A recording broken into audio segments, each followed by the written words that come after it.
Halo Soccer Mania, ada 28 berita panas hari ini. Mulai dari hasil semifinal Liga Champions sampai update transfer pemain yang lagi hangat. Jangan sampai terlewat satupun. Mari kita mulai.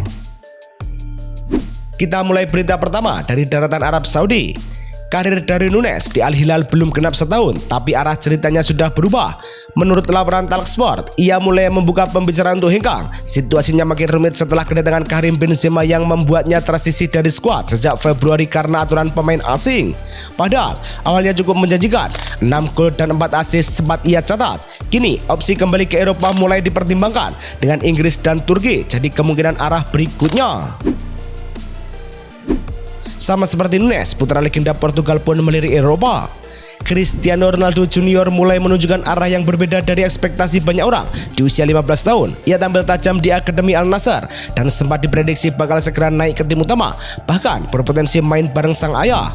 Namun laporan The Sun menyebut, ia justru mempertimbangkan kembali ke Eropa. Keputusan ini bukan tanpa alasan. Kompetisi yang lebih ketat jadi target utamanya. Sejumlah klub besar seperti Real Madrid, Bayern Munchen, dan PSG disebut sudah mulai memantau situasinya dengan serius. Bicara soal klub besar, PSG baru saja melewati drama Eropa. Paris Saint-Germain menahan Bayern Munchen 1-1 pada leg kedua semifinal Liga Champions di Allianz Arena. Ousmane Dembele membuka keunggulan cepat di menit ketiga, sementara Harry Kane membalas di menit ke-90+4. Sempat ada kontroversi saat dugaan handball João Neves tak berujung penalti untuk Bayern. Hasil ini membawa PSG ke final dengan agregat 6-5 dan akan menghadapi Arsenal di Puskás Arena. Lolosnya PSG ke final kali ini seolah menjadi kebiasaan baru. Sulit dijelaskan dengan logika biasa, Paris Saint-Germain justru tampil biasa di fase Liga, finish ke-15 pada musim lalu dan ke-11 di musim ini. Tapi begitu masuk fase gugur, wajahnya berubah total.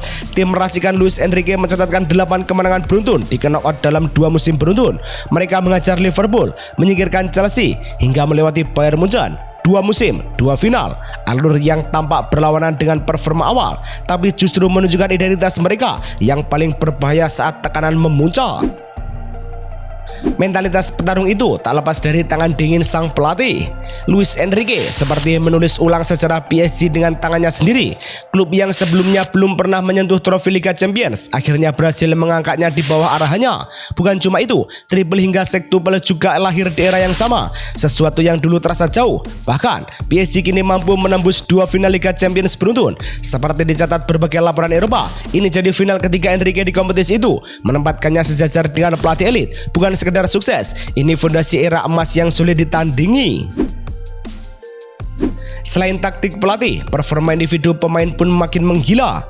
Asis tajam dari Kvicha Kvaratskhelia bukan cuma mempercantik laga, tapi juga mengantar namanya ke lingkaran kecil pemain paling berpengaruh PSG di fase gugur Liga Champions.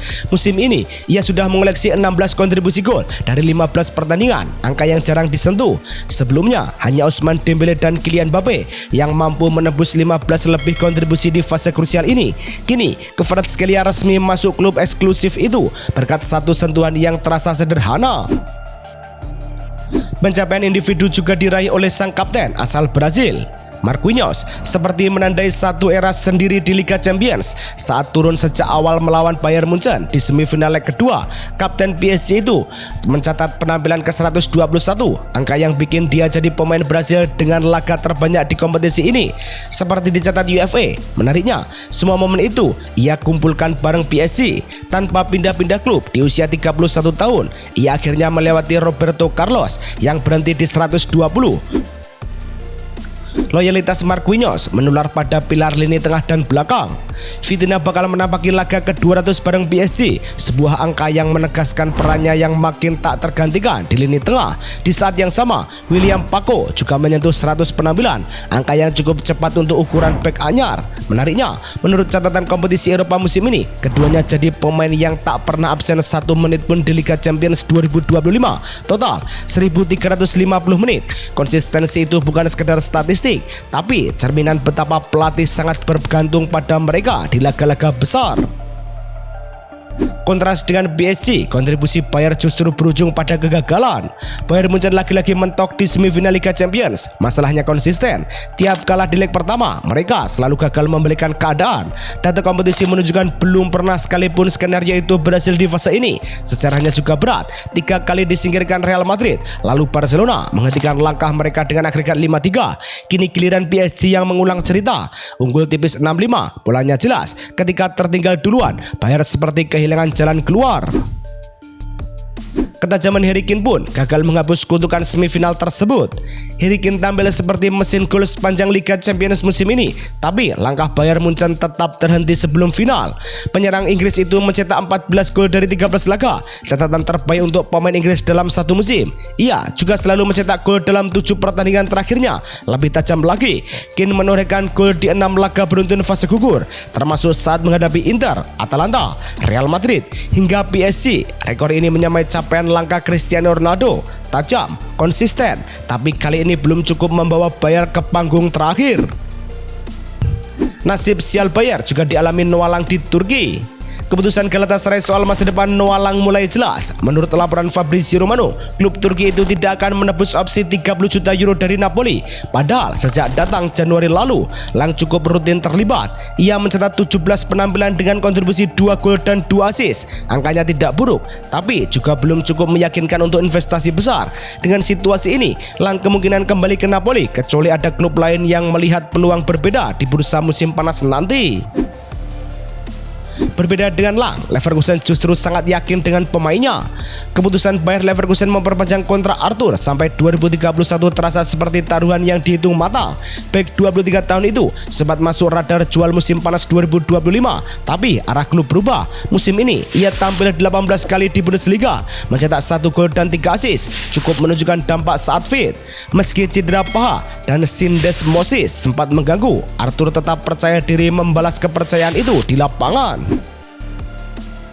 Keyakinan serupa juga ditunjukkan Monaco terhadap penyerang muda Spanyol.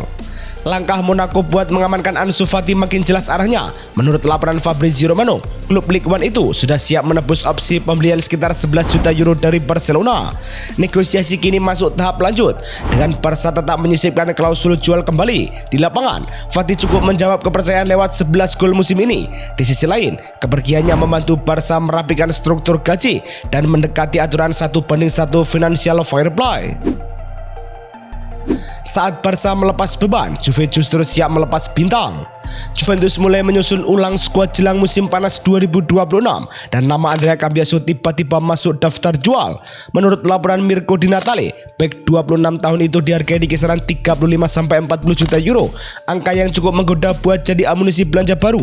Padahal kontribusinya musim ini nggak kecil, 3 gol, 4 assist dari 44 laga. Dengan menit bermain nyaris 3.400, Juve kini dihadapkan pada pilihan, pertahankan stabilitas atau ambil peluang finansial. Dana dari Cambiaso mungkin saja digunakan untuk memboyong Alisson. Pergerakan Alisson Becker mulai mengarah ke pintu keluar Anfield. Kiper berusia 33 tahun itu dikabarkan sudah sepakat secara personal dengan Juventus hingga 2029. Seperti dibocorkan jurnalis Nicolas Kira, kini bola ada di tangan Liverpool yang masih menimbang langkah selanjutnya. Sejak 2018, ia mencetak 332 laga dan 137 clean sheet, plus deretan trofi besar. Jika negosiasi rampung, ini bisa jadi bab baru yang menarik di Turin. Jika Alisson sudah sepakat, Bastoni justru masih tertahan pelatih. Barcelona sebenarnya sudah bergerak cepat. Deco diam-diam merancang skenario untuk membawa Alessandro Bastoni dari Inter. Bahkan sang bek disebut sudah setuju kontrak 5 tahun. Tapi ada satu rem yang belum dilepas, Hansi Flick. Menurut laporan Matteo Moretto, pelatih asal Jerman itu masih menimbang apakah profil Bastoni cocok dengan gaya main Barca. Di sisi lain, Inter tetap kukuh di angka 70 juta euro. Apalagi Bastoni baru saja mengangkat trofi Serie A musim 2025-2026.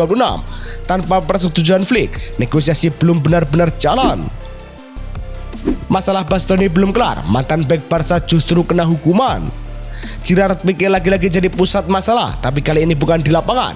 Menurut laporan AS, pemilik Andorra itu dijatuhi larangan 2 bulan setelah terlibat insiden dengan wasit saat timnya kalah 0-1 dari Albacete.